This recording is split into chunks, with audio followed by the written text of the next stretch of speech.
Now if you take a look off to your right, the starboard side, you are looking at the Stewart Mountain Dam, and that is the dam that forms Saguaro Lake. Construction of that dam began in the late 1920s and was completed around 1932.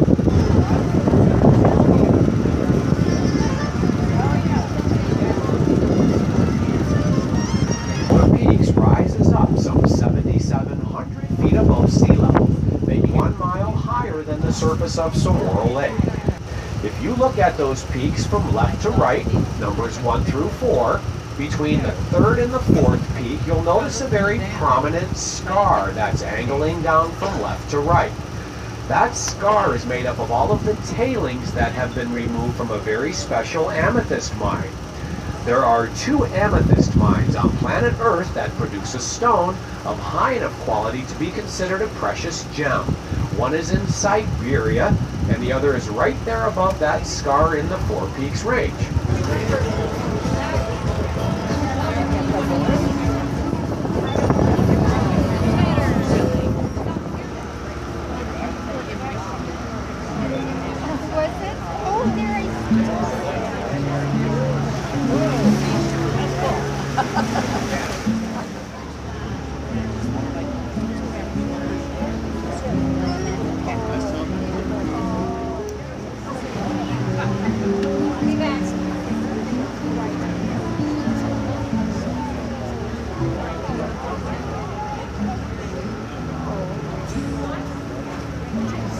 Most of the rock formations you will see today are volcanic in nature, and while we have different types of volcanic activity here at the lake, most of what you are looking at now is basalt. Notice the greenish color to the cliffs. It's called lichen, and lichen is the lowest form of plant life that will grow on this rock.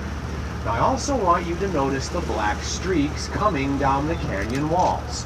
We call that desert varnish, and desert varnish is evidence of a past waterfall. Now, as that rainwater washes over the rock, it leaches minerals, mainly manganese and iron oxide, and that's what forms the black streaks. And it's also what gives Four Peaks amethyst such a beautiful dark purple color. Now, after we pass the opening here, I want you to keep your eyes along this wall up to our right. You're going to see some incredible examples of some of the plant life here in the Sonoran Desert. Now remember, we only get 7 inches of rain a year, and all of these plants have adapted to living with their roots right in the cracks and fissures of this rock.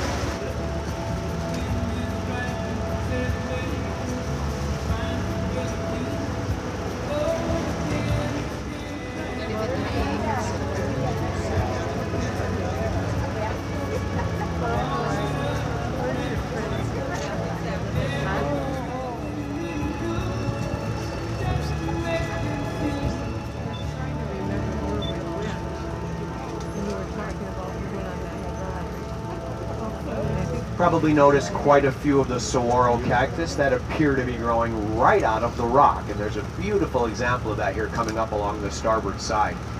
Now, one thing a saguaro does need for a long and healthy life is a rock base, and it needs that to support its tonnage. When our rainy season comes, the saguaro cactus will send out temporary root systems above the rock to help collect as much rainfall as possible. And the saguaro cactus can live up to 3 years on the water it has stored.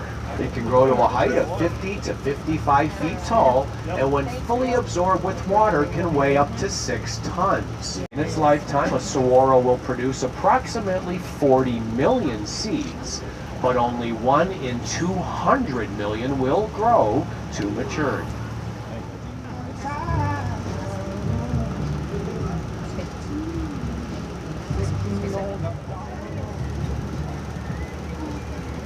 Okay everyone, if you take a look off to your left, the port side, and in the rocks you'll see an archway. Now we call that Elephant Rock, and you can see the elephant's head and his big floppy ears.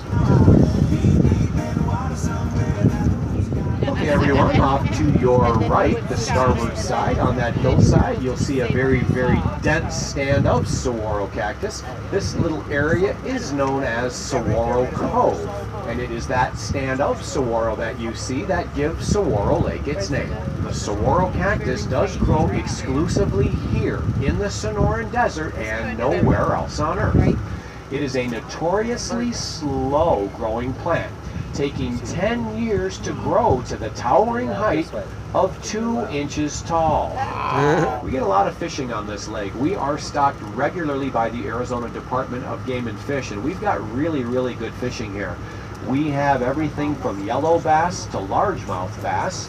We have catfish, crappie, walleye, imported from Minnesota, bluegill, and trout. Now, the largest largemouth bass taken out of Saguaro Lake was 15.5 pounds.